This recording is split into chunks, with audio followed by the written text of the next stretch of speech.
মধ্য মায়ানমারে তৈরি হয়েছে একটি ঘূর্ণাবর্ত। এই ঘূর্ণাবর্ত পশ্চিম ও উত্তর পশ্চিম দিকে এগোবে। আগামী 24 থেকে 48 ঘন্টায় নিম্নচাপের রূপ নিয়ে বাংলাদেশ উপকূল ও সংলগ্ন পশ্চিম বঙ্গোপসাগর এলাকায় অবস্থান করবে। নতুন করে নিম্নচাপের আশঙ্কা তৈরি হয়েছে। মৌসুমী অক্ষরেখা বিকানির শিখর হয়ে গভীর নিম্নচাপের মধ্য দিয়ে ডালটনগঞ্জ, বাঁকুড়া এবং ক্যানিং হয়ে দক্ষিণ পূর্ব দিকে এগিয়ে উত্তর পূর্ব বঙ্গোপসাগর পর্যন্ত বিস্তৃত। এর জেরে দক্ষিণবঙ্গে বৃহস্পতিবার থেকে শনিবার পর্যন্ত ভারী থেকে অতি ভারী বৃষ্টির আশঙ্কা রয়েছে। দক্ষিণবঙ্গের সব জেলাতেই হালকা মাঝারি বৃষ্টি হবে, বজ্রবিদ্যুৎ সহ বৃষ্টির সম্ভাবনা। উত্তরবঙ্গেও শুক্রবার পর্যন্ত বিক্ষিপ্তভাবে ভারী বৃষ্টি এবং সব জেলাতেই বজ্রবিদ্যুৎ সহ হালকা মাঝারি বৃষ্টির সম্ভাবনা রয়েছে। সমুদ্র উত্তাল হবে। পশ্চিমবঙ্গ ও বাংলাদেশ উপকূলের সমুদ্রে 35 থেকে 55 কিলোমিটার গতিবেগে দমকা ঝোড়ো হাওয়া বইবে। এর প্রভাবে শুক্রবার ও শনিবার মৎস্যজীবীদের সমুদ্রে যেতে নিষেধাজ্ঞা জারি করা হয়েছে।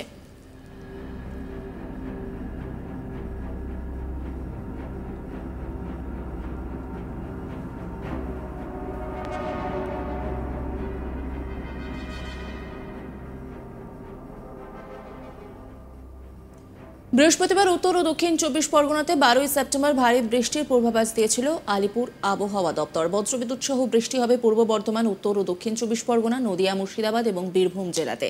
শুক্রবার 13 সেপ্টেম্বর ভারী থেকে অতি ভারী বৃষ্টির সতর্কতা হয়েছে উত্তর ও দক্ষিণ 24 পরগনা, পূর্ব বর্ধমান এবং হুগলি জেলাতে। ভারী বৃষ্টির সতর্কতা থাকবে কলকাতা, হাওড়া, নদিয়া, বাঁকুড়া, পূর্ব ও পশ্চিম মেদিনীপুর, পশ্চিম বর্ধমান, বীরভূম এবং মুর্শিদাবাদ জেলাতে। শনিবারেও ভারী বৃষ্টির পূর্বাভাস রয়েছে পুরুলিয়া, বাঁকুড়া, পশ্চিম বর্ধমান, ঝাড়গ্রাম এবং বীরভূম জেলাতে। উত্তরবঙ্গে বৃহস্পতিবার বজ্রবিদ্যুৎ সহ বৃষ্টির সম্ভাবনা রয়েছে। মালদা, উত্তর দিনাজপুর এবং জলপাইগুড়ি জেলাতে শুক্রবার ভারী বৃষ্টির সম্ভাবনা রয়েছে। এছাড়াও বজ্রবিদ্যুৎ সহ বৃষ্টি হবে কোচবিহার, আলিপুরদুয়ার, মালদা, উত্তর ও দক্ষিণ দিনাজপুর জেলাতে। মূলত মেঘলা আকাশ, বৃষ্টির সম্ভাবনা বাড়বে। শুক্রবার কলকাতায় ভারী বৃষ্টির সম্ভাবনা রয়েছে। শনিবার পর্যন্ত চলবে এই বৃষ্টি।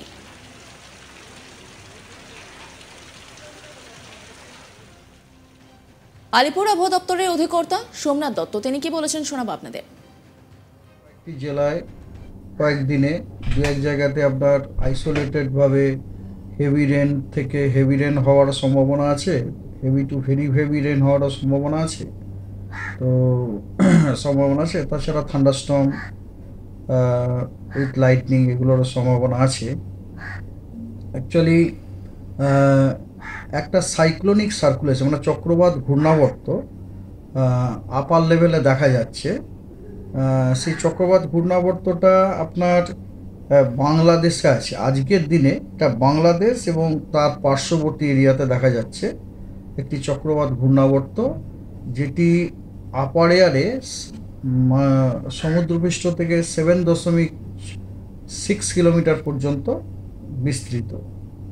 এবং এই চক্রবাত ঘূর্ণাবর্তটির প্রভাবে আগামীকাল আমরা আশা করছি একটি নিম্নচাপ ক্ষেত্র পরিণত হতে পারে বাংলাদেশ এবং তার পার্শ্ববর্তী এলাকাতে। এবং আগামী তারপরে ওই সিস্টেমটি পশ্চিম উত্তর পশ্চিম দিশাতে মুভ করার সম্ভাবনা আছে আমাদের কোস্টাল পশ্চিমবঙ্গের ওপর দিয়ে। এবং 48 ঘন্টাতে মানে ধরুন আজ থেকে 48 ঘন্টা বাদে ওটা কোস্টাল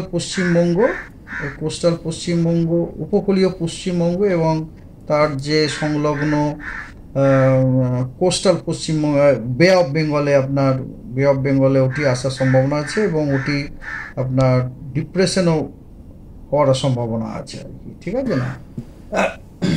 এই এবং এই কারণেই আমাদের পশ্চিমবঙ্গের মেনলি দক্ষিণবঙ্গের বেশ কিছু জেলাতে এই সপ্তাহতে আমরা দেখতে পাবো যে বেশ কিছু জেলায় আপনার দু এক জায়গাতে বজ্রবিদ্যুৎ সহ বৃষ্টির সাথে সাথে ভারী বৃষ্টিপাত থেকে অতি ভারী বৃষ্টিপাতেরও সম্ভাবনা আছে। Forecast day to day forecast এইরকম যে 12 তারিখ আজকে দক্ষিণবঙ্গের অনেক জেলাগুলির অনেক জায়গাতে হালকা এবং মাঝারি বৃষ্টিপাত হওয়ার সম্ভাবনা আছে এবং উত্তরবঙ্গের জেলাগুলিতে বিচ্ছিন্নভাবে বিভিন্ন জায়গাতে হালকা মাঝারি বৃষ্টিপাত হওয়ার সম্ভাবনা আছে। এবং তার সাথে সাথে আজকে দক্ষিণবঙ্গের ইস্ট মেদিনীপুর, 2টি 24 পরগনা, এই 2 জেলাতে দু এক জায়গায় বিক্ষিপ্তভাবে বজ্রবিদ্যুৎ সহ বৃষ্টি, ভারী বৃষ্টি হওয়ার সম্ভাবনা আছে। এবং পশ্চিম মেদিনীপুর, হাওড়া, হুগলি, কলকাতা, পূর্ব বর্ধমান এই জেলাগুলিরও দু এক জায়গায় বিক্ষিপ্তভাবে থান্ডারস্টর্ম উইথ লাইটনিং হওয়ারও সম্ভাবনা আছে। এবং উত্তরবঙ্গের জলপাইগুড়ি, কোচবিহার এবং উত্তর দিনাজপুর জেলাগুলির দু এক জায়গায় বিক্ষিপ্তভাবে বজ্রবিদ্যুৎ সহ বৃষ্টি হওয়ার সম্ভাবনা আছে। এটা গেল আজকে। 13 এবং 14 এই 2 দিনেই দক্ষিণবঙ্গের সব জেলাগুলিতেই বেশিরভাগ জায়গাতে, অধিকাংশ জায়গায় হালকা এবং মাঝারি বৃষ্টিপাত হওয়ার সম্ভাবনা আছে। এবং আলিপুরদুয়ারের দু এক জায়গায় বিক্ষিপ্তভাবে থান্ডারস্টর্ম উইথ লাইটনিং হওয়ার সম্ভাবনা আছে 13 তারিখে।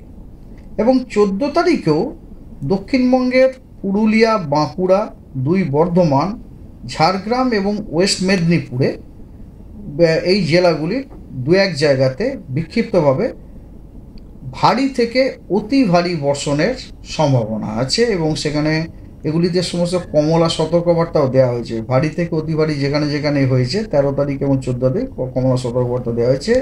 এবং দক্ষিণবঙ্গের বাকি জেলাগুলিতে দু এক জায়গায় বিক্ষিপ্তভাবে ভারী বর্ষণেরও সম্ভাবনা আছে 14 তারিখে।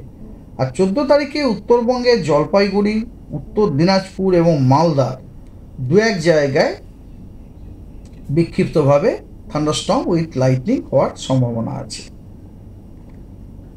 15 তারিখে দক্ষিণবঙ্গের ঝাড়গ্রাম, পুরুলিয়া, বাঁকুড়া, ওয়েস্ট বর্ধমান এবং বীরভূম এই জেলাগুলির বেশিরভাগ অধিকাংশ জায়গাতে হালকা এবং মাঝারি বৃষ্টিপাত হওয়ার সম্ভাবনা আছে। এবং পশ্চিমবঙ্গের বাকি জেলাগুলিতে 15 তারিখে অনেক জায়গায় হালকা থেকে মাঝারি বৃষ্টিপাত হওয়ার সম্ভাবনা আছে। 15 তারিখে পুরুলিয়া, ওয়েস্ট বর্ধমান এবং বীরভূম এই 3 জেলার দু এক জায়গাতে বিক্ষিপ্তভাবে ভারী বর্ষণেরও সম্ভাবনা আছে। 16 এবং 17 এই 2 দিনই দক্ষিণবঙ্গের বিভিন্ন জেলাগুলিতে স্ক্যাটার্ডভাবে হালকা মাঝারি বৃষ্টিপাত হওয়ার সম্ভাবনা আছে। এবং উত্তরবঙ্গের জেলাগুলির অনেক জায়গাতে আপনার হালকা থেকে মাঝারি বৃষ্টিপাত হওয়ার সম্ভাবনা আছে। এবং 18 তারিখে নজর রাখুন আজ তাক বাংলার ইউটিউব স্ট্রিমিংয়ে।